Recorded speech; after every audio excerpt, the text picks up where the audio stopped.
These are the only moments those chicks have experienced. Ni hindi nila nakita ang araw, they're not even 1 day old. Pero ngayon, ito na kinakain na. It's vegan. What about animals? Do they have feelings? Yes. Okay, how sure are you that they have feelings? Kapag sa aso ko, kapag sinasabihin mo sila, pag nagagalit kasi na sa kanila, so parang na-feel nila yung feelings mo na galit ka. So, ang ending, hindi sila, parang nagsisnap sila. Okay.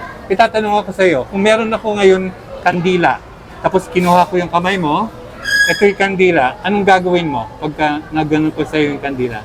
You'll pull away, right? Okay, kung ako naman aso ko, ito kandila, tapos kinuha, aso, siya, kandila to, anong gagawin ng aso? Wala? Oo, mag-libro. Alin? Hindi naman alam ng kandila. Oh, hindi, pero may apoy. Ang paso. Anong gagawin? He'll pull away as well. So that shows na may feeling siya. Okay, ngayon kung meron akong carrot, ginanong ko doon sa kandila, ano mangyayari? Wala. So what does that mean? Okay, so basically, the reason why animals and humans are the same because they have feelings. And then it takes actually for you to have the five senses, touch, hearing, taste, whatever. And you have to have a brain wherein kung kandila yan, nasasaktan ka na, sasabihin ngayon nung skin mo, may nerve na nagsasabi sa brain na umiwas ka. Tama? Okay. So, kailangan may brain at saka may central nervous system. Yun ang kailangan, no? Ngayon, ang tanim ba wala? Meron brain at saka nervous system. Ang tanim ba, pag sinabi ko sa sayo, yung tanim ko, yung aso ko, nagkaroon ng heart attack, maniniwala ka? Yes. Pag sinabi ko sa iyo, yung aking poinsettia, ano may poinsettia? Yung December, yung bulaklak na gano'n na pula. Yung pula na pag December, poinsettia, ako rose. Yung rose kong tanim. Pag sinabi ko sa iyo yung rose na tanim ko, nagkaroon ng heart attack, naniniwala ka? Bakit? Wala siyang heart. O pag sinabi ko kayo meron siyang kidney, kunyari meron siyang, ano tawag to? Meron siyang kidney cancer, maniniwala ka? Bakit? Wala siyang organ. O yun. So malinaw na ang tao at saka ang aso at saka mga hayop, they have a brain, they have a nervous system, they have nerve endings that they can show you that they feel pain. They also have emotions, right? Yun. So malinaw tayo dun, di ba? Okay, so kaya kami ganito, gusto namin malaman yung iyong pananaw. Kasi the reason why we vegans are strict in the sense na we do not eat meat just like vegetarians, but we don't also consume dairy. When you say dairy, nandiyan ang cheese, nandiyan ang yogurt, nandiyan ang cheese, yogurt, butter, all dairy products, no? Tapos we don't also consume eggs, okay?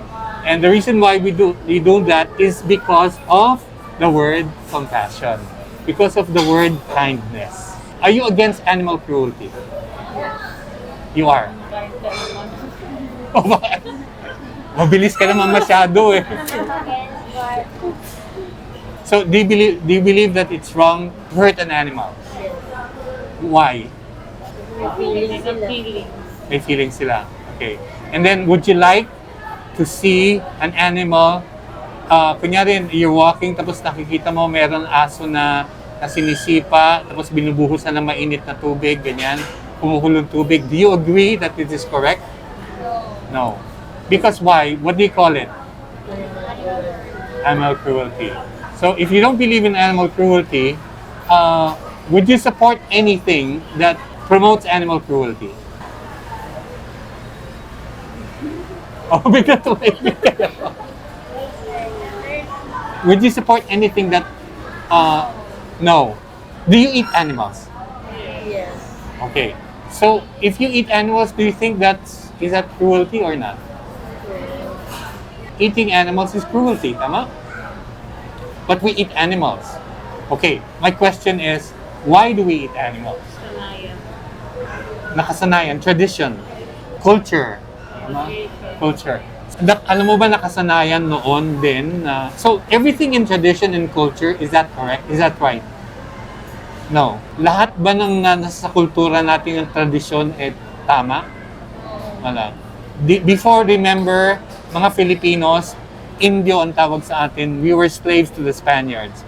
Why? Because it was their culture to use us as slaves. Okay? Women, like you, di ba? You are not supposed to be studying. Di ba? Kung if you were born during the Mariak, nanood kayo ng Mariak, ano? Oo, Mariak, di ba? Ang karapatan ng babae, yung rights nila were trampled on. Why? Because para anak lang kayo. You don't even have to study because hanggang kusina lang kayo. Hanggang kusina at pag-aaral kayo. That is tradition and that is culture. Is that right? Hindi siya tama. Oh. For us, sir, Oh. nandito na po tayo sa generation namin. I think hindi tama. Hindi tama. Okay. So, it just goes to prove that tradition and culture doesn't necessarily mean it's right. And then, kung ano man na nakasanayan natin, whatever we got used to, doesn't mean that it's right as well.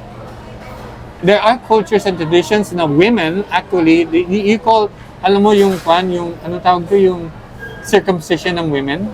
Have you heard of that? Yes. Di ba? Tinatanggal nila yung clitoris. Yes. Oh, see? Circumcision. Is that correct? See? So, it doesn't really mean na whatever, kung ano nakasanayan natin, tama. Okay? So, eating animals is not, because nakasanayan is not a good reason to say na tama yung ginagawa natin. Tama?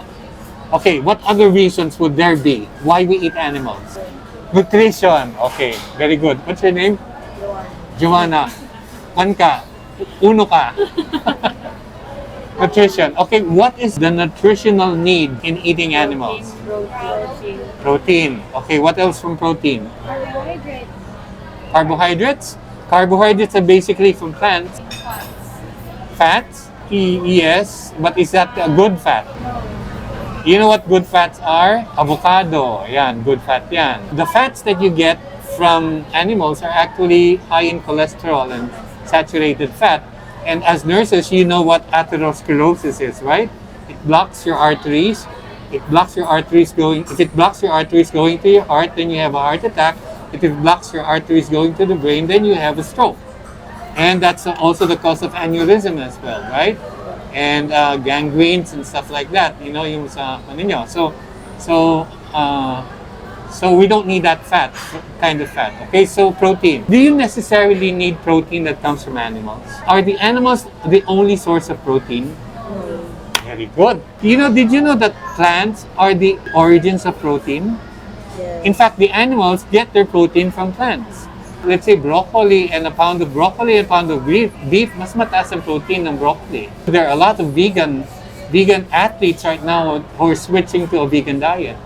Why? Because if you use protein coming from plants, it's easier for your body to heal because of yung damages that you get from exercising or doing your kind of sport. Mas mabilis ka mag-heal. Yung animal protein actually causes cancer. It also causes kidney diseases. Yeah. Even the rice lang, may protein yan, yung rice. But if you want really good sources of protein, there's broccoli, there's legumes, there's beans, there's oatmeal, at tataas ng protein content yan. So what could be the other reasons why we would eat animals? Ano, sir? Yun na yung sinaserve kasi ngayon eh. Yes. Dapat nakita mo. Yes. You know why? Because yun ang sinasabi ng atin, yung ano yung tawag ko, yung food pyramid. Alam mo ba kung sino gumawa ng food pyramid? Ha? No. Hierarchy of needs. It was done by the U.S. agriculture. Why? Because they want to promote animal products. And then, actually, sa totoo lang, they're lying to us. Do you consume Do you consume, let's say, mga cold cuts, hot dog, a ham, mga ganyan? Are you aware that the World Health Organization already declared it as a class 1A or something? Class 1A carcinogen? Are you aware? You Google mo, mga tocino, mga burgers, yung mga hotdogs, class A carcinogen na yan. Ka-level niya ang smoking at saka asbestos. What we're trying to say na I cannot find any reason actually to be consuming animal products. If you want to live a longer, healthier life, then people should start avoiding animal products, aside from the fact that the animals go through a lot when they are prepared for us to eat. Go for help. Yung animal, siguro when you go home, i-google ninyo how chickens are raised. Alam mo, ang chicken before, to be able to raise a chicken before, it would take months. Ngayon, because they are genetically modified, genetically bred, para yung kanilang growth mabilis. Right now, you can already, a small chicken, a chick will grow up to a big chicken in 40 days. Diba? And you know what? Why? Because they were genetically bred to do that. Yung kanilang genes pinakialaman. And then the thing is, they grow so fast, ang bigat-bigat ng katawan nila, and then yung skeletal muscles nila are unable to cope up with the growth. Kaya they all get sick, nagbabaksakan sila. For a lack of term, they're parang Frankenstein already. Now their bodies cannot cope up with the growth. Yung heart nila, nabibigyan ng pressure because of the abnormal growth of yung bones at saka yung muscles nila. Aside from the fact that chicken actually, alam mo, di ba, pagka magpasko, tapos may lechon, sasabihin ganyan, tapos ayokong kumain ng lechon kasi mataba, ma-cholesterol. Dito na ako sa white meats at sa chicken. Did you know that yung chicken is actually higher in cholesterol than compared to the pig? It's higher. And then, cholesterol is not present dun sa skin. Cholesterol and fat are different, okay? So, yung cholesterol mo, you get that from the white meat and the skin as well. Even if you take out the skin, you have less fat, but cholesterol is still in the muscle of the animal. Do you know how cruel the egg industry is? Ang chicken would normally lay eggs in 1 year, about 15. 15 lang. 15 in one whole year. No, they are descendants of the red forest fowl. In our industry right now, the egg industry, they give as much as 300 eggs a year. Almost every day, itlog sila ng itlog. Why? Because they were genetically bred to do so. They were given antibiotics. They were given in their feeds mga growth hormones for them to be producing eggs constantly. Can you imagine kung ikaw normal ka lang kunyari, 15 eggs. Kundi menstruation mo. Ano yun? Once a month lang kayo, hindi ba? Imagine mo kung ang menstruation mo is every day. Yun ang nangyayari sa egg industry. Plus the fact that pag nangitlog sila, for the egg industry, kalahati ng chickens doon, ng chicks would be males. Kalahati would be females. So kung egg industry, they want only the females because they are the ones who lay eggs. What happens to the male eggs, the male chickens? Are you aware what they do?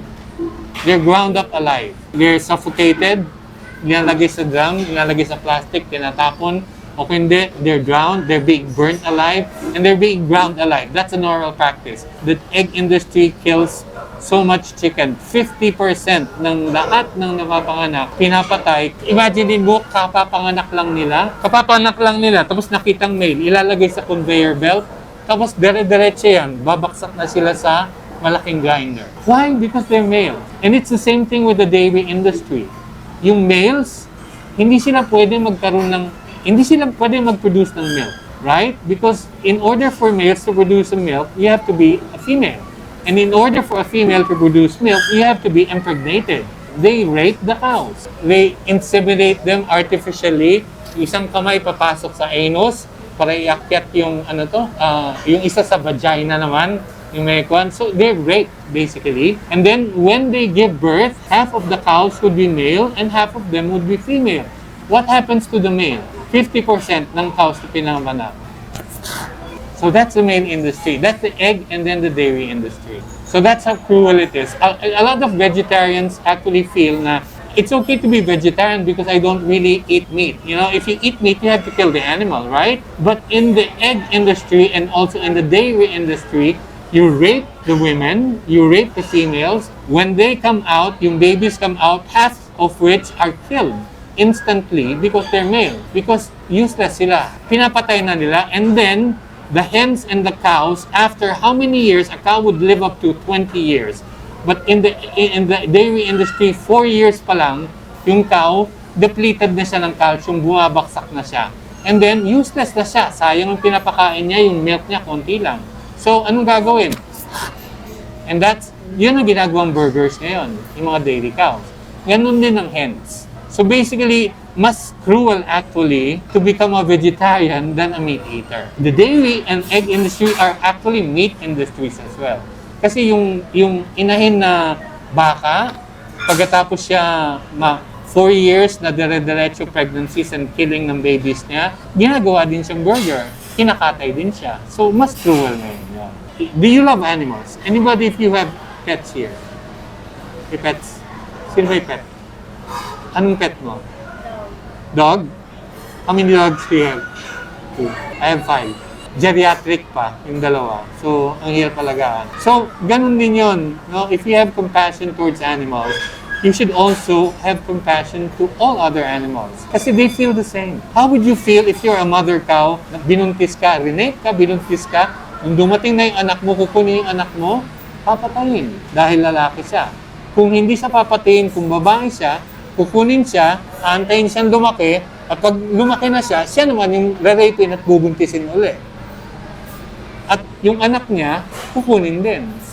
So how would you feel if that was done to us human beings? Ikaw. Makatarungan mo yun. Ang purpose yung buhay. Oh, walang purpose ang buhay. From the minute that they were born, nakaschedule na kung kailan, eto, baka na to, napanganak. Okay. Ano to, gawin na, meat yan, okay. Kapapanganak pa lang niya, 8 months pa lang, nakaschedule na yan. Kunyari, January siya, September, papatayin na yan. Ganon. Kumbaga, isipin mo kung anak mo yon, pinanganak na nakaschedule na kung kailan siya papatayin. And cows, they live for 20 years. In the meat industry, I'm not talking about the dairy industry, shorter than a year, 8 months, 9 months, 10 months, papatayin na sila. Lalo na yung baboy. Yung baboy, they live about 12 years, I think, the longest. But to make pork chops, months lang. 6 months pa lang, malaki na siya, pwede na yan. Timbang na.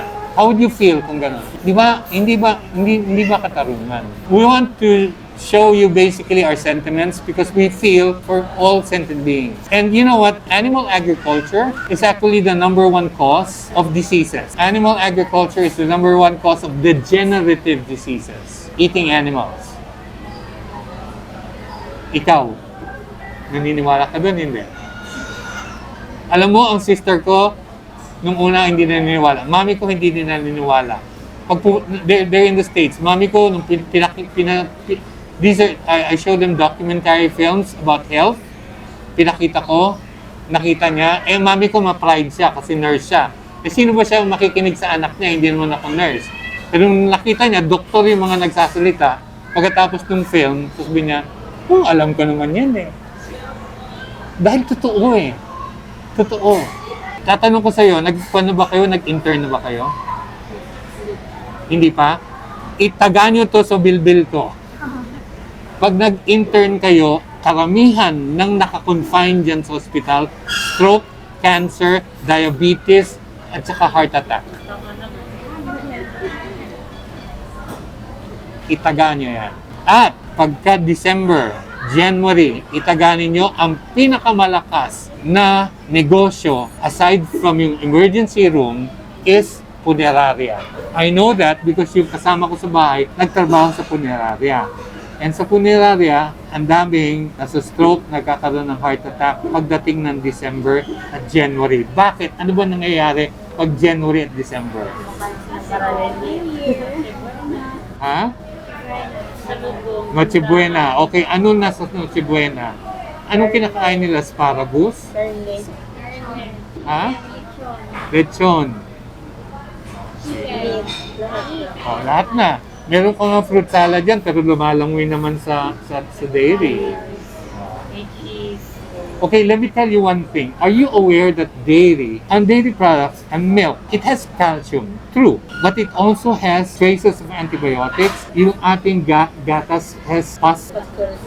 No, pus. P-U-S. Nana, are you aware na may dugo siya? Are you aware na may feces siya? Are you aware na may ihi siya? Blood, pus, feces, tsaka urine. Aside from that, may cholesterol, saturated fat.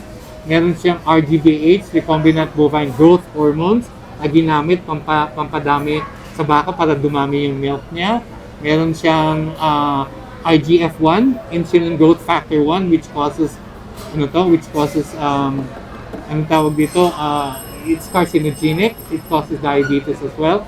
Tapos yung anong tawag nito, meron pa rin siyang hormones that promote growth. When you consume milk, it promotes growth, okay? Yung estrogen, progesterone is there in the milk, right? But also, that milk is designed, yung milk na kinukuha natin sa baka, designed yan para kanino? Inumin, para sa tao ba? Mga baby nila, okay? That milk is designed for their babies, not for us. So yung hormones na ginagamit sa kanila is enough for the baby to grow fast. But pag kinuha natin yung milk nila, which makes us grow fast as well, a lot of people will think it's a good thing, but actually it's a bad thing because it makes you physically grow fast, but your cells also grow fast, including cancer cells. Are you aware of that? Na yung cancer cells, bumibilis din yung production nila. So dairy actually causes cancer. And osteoporosis? Osteoporosis as well. Osteoporosis. Okay, I'll explain. Why would you drink milk? Because people say it's because of calcium. Okay. Have you heard of the thing, you're nursing students, have you heard of metabolic acidosis? Right? Okay. This is what happens when you drink milk or you take dairy products. I drink it because of calcium. But in that milk, there is such a thing which is called casein. Casein is the animal protein in milk. Okay? Now, casein is highly acidic. Once you consume milk, true, it has calcium. But if you consume it, your body goes into metabolic acidosis because ang taas ng kanyang acid level because of casein. Now, what happens is that your body needs to counteract that surge of acid by drawing in the opposite of acid, which is, when you say something is acidic, what is the opposite? Alkalinity. You know the pH balance?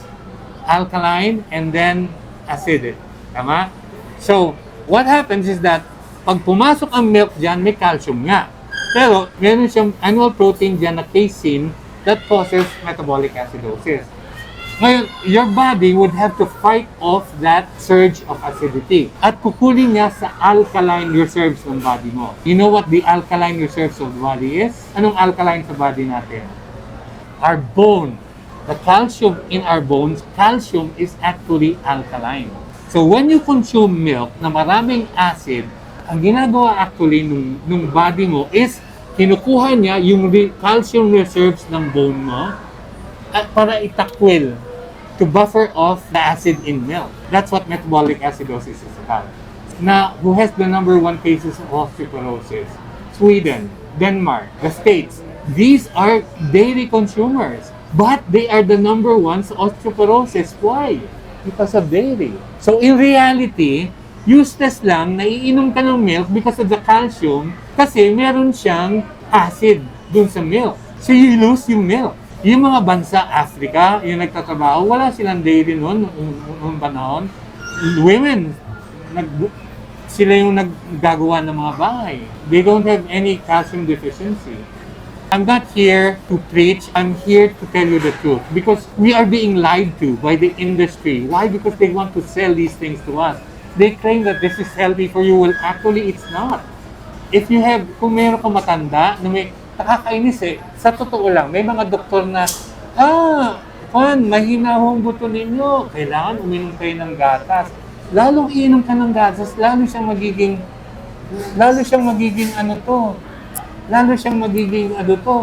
calcium deficient. Is this the artificial insemination?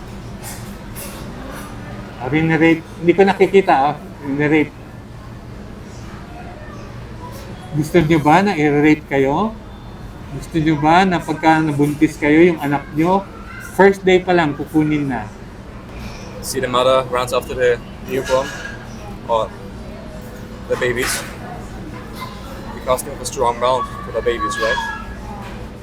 Alam mo, yung mga babies pa lang, one day old pa lang, binabaril na nila. Yung iba, sent to slaughter.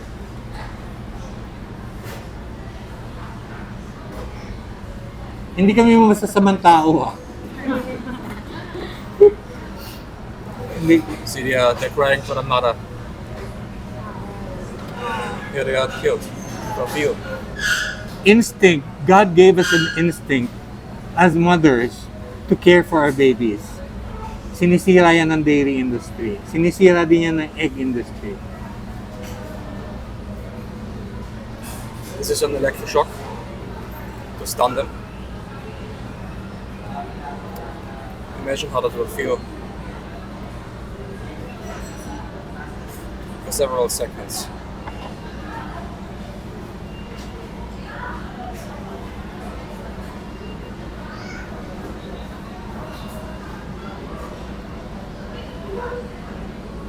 And by the way, this is not the meat industry, this is the dairy industry.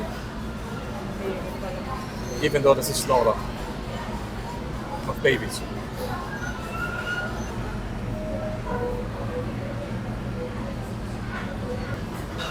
See how terrified they are? They know what's coming. They are not stupid. May feeling sila.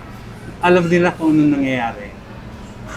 Alam nila yung mga kasama nila kung anong ginagawa sa kanila. At alam nila na susunod na sila. Show them just a short clip of the egg industry.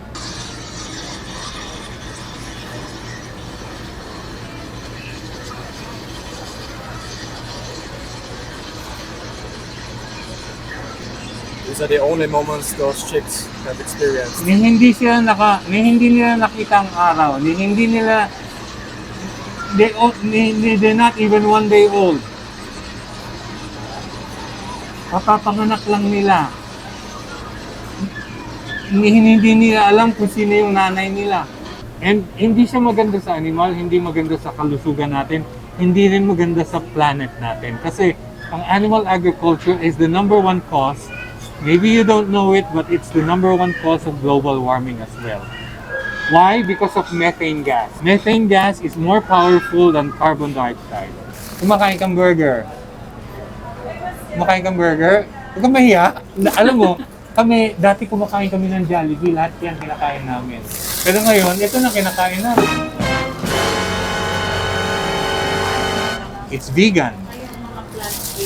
Plant-based na siya. Oh, may barbecue sauce kami. It's all plant-based. Oh, meron akong chicken na vegan din. See? Oh, Burger King. Hindi ko pa natitikman yon. We were born as children with compassion. Eh, yun ang tinuturo ng Diyos sa atin, di ba? At sinabi din ng Diyos, yun ang unang utos sa atin, kumain ng tanim. Genesis 1:29. No, it's always nice to have kindness, to be compassionate, to be merciful, to not cause pain to other beings, and you feel good about it. But if you see the videos that you saw and then you know that a while ago I consumed egg, a while ago I consumed dairy, I consumed ice cream, and partially I'm responsible for this. So why would you support an industry which is causing health problems to us human beings, causing cruelty to animals and devastation of our planet?